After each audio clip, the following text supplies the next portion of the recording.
जय श्री राम मित्रों। तो तुम्हें तो पहला वीडियो जो हिंदुत्ववादियों का राज है, हिंदुओं का नहीं।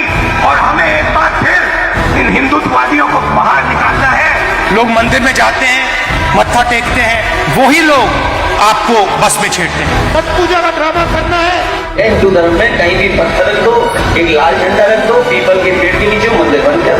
मुख्यमंत्री आवास में भी शामिल। आप बताइए, दुर्गंध पसंद करते हैं इसीलिए गौशाला बना रहे हैं। कोई भाई का लोग इसको हिंदू राष्ट्र नहीं बना सकता।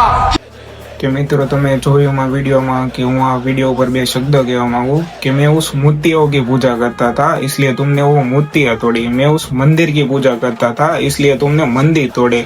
लेकिन तुम भूल गए कि मैं उस सूर्य की पूजा करता हूँ, हिम्मत है तो उसे बुझा दे। मैं उस चंद्रमा की पूजा करता हूँ, हिम्मत है तो उसे हटा दे। मैं उस जल की पूजा करता हूँ, हिम्मत है तो सुखा दे। मैं उस पर्वतों की पूजा करता हूँ, हिम्मत है तो हिला दे। मैं उस वृक्षों की पूजा करता हूँ, हिम्मत है तो मिटा दे। मैं इस अग्नि की पूजा करता हूँ, हिम्मत है तो अपना घर के चूल्हा अपने हाथों से बुझा दे। और सनातन धर्म का मतलब भी समझते हो, जो आदि है और अनंत है, जो पुरातन है और वर्तमान और भविष्य में सबके जन्म के दाता है और इसीलिए सबके पिता है।